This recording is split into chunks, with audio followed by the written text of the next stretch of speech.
Hello दोस्तों, Trilok Singh innovation channel में आपका एक बार फिर से स्वागत है। और आज मैंने एक नई रिसर्च की है दोस्तों।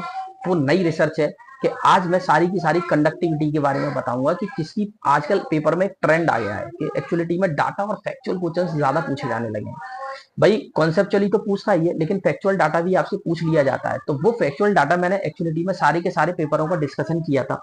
और वो सारे के सारे पेपर के डिस्कशन में मैंने सारा डाटा एक साथ लिखा। पहले बहुत सारे क्वेश्चंस लगाए, हजारों क्वेश्चंस पर प्रैक्टिस करी कि कौन कौन से डाटा वो पूछ रहा है।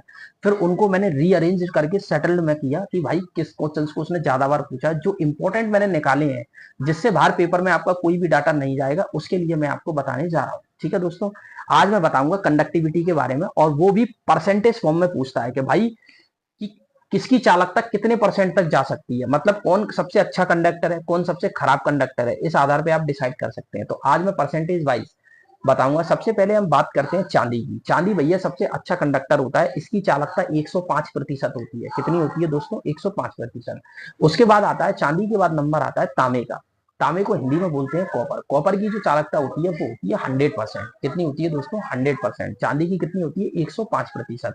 अब हम बात करते हैं सोने की। सोने की जो चालकता होती है वो 70% होती है। कितनी होती है दोस्तों? 70%।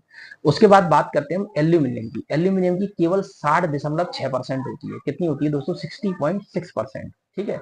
उसके बाद बात करते हैं टंगस्टन की। टंगस्टन की जो होती है मात्र 31% होती है। कितनी होती है दोस्तों? 31%। ठीक है। उसके बाद बात करते हैं हम निकल की। निकल की होती है 22%। कितनी होती है कंडक्टिविटी? 22%। उसके बाद आता है टेन। टेन की मात्र 14% होती है। उसके बाद बात करते हैं हम लेड। लेड को हिंदी में बोलते हैं शीशे। शीशे की केवल 8% होती है चालकता। ठीक है। उसके बाद बात करते हैं हम मैग्नीज। मैग्नीज की 3% होती है, और यूरेका की भी 3% होती है। मतलब ऐसे याद रख सकते हैं, मैग्नीज और यूरेका की केवल 3% होती है चालकता। मरकरी। मरकरी का आपने नाम सुना होगा, जिसको हिंदी में पारा कहते हैं। ठीक है ना। मरकरी की मात्र 1.75% होती है चालकता। ये लिक्विड मेटल होती है, इसको हम क्या बोलते हैं दोस्तों? Liquid metal. चलिए, उसके बाद बात करते हैं नाइक्रोम। नाइक्रोम को हीटर के फिलामेंट बनाने के लिए यूज करते हैं, जो कि 1.58% होती है। इसकी चालकता मात्र 1.5% के समथिंग। उसके बाद बात करते हैं हम जिंक। जिंक की कितनी परसेंट होती है दोस्तों? जिंक की 28% चालकता होती है। कितनी होती है दोस्तों? 28% चालकता। मुझे लगता है चालकता की हर एक मतलब किसकी कितना परसेंट चालकता होती है, ये डायरेक्टली पेपर में पूछे जाने वाले फैक्ट है दोस्तों। ये डाटा आपको कहीं नहीं मिलेगा, लेकिन मैं आपको शॉर्ट्स के थ्रू सारा डाटा ले रहा हूँ। बस आप मेरा शॉर्ट्स देखें और टेबल बनाएं, फिर आप देखना आपको मजा आने लगेगा कि यार क्या इंपॉर्टेंट डाटा मिल रहा है। मतलब आपको अच्छा लगेगा। जो मेरी लॉन्ग क्लासेस देख रहे हैं वो तो देखते ही रहे, अभी बीच में गैप रहेगा 13-12 दिन के बाद, फिर वो लॉन्ग क्लासेस कंटिन्यू आ जाएंगे।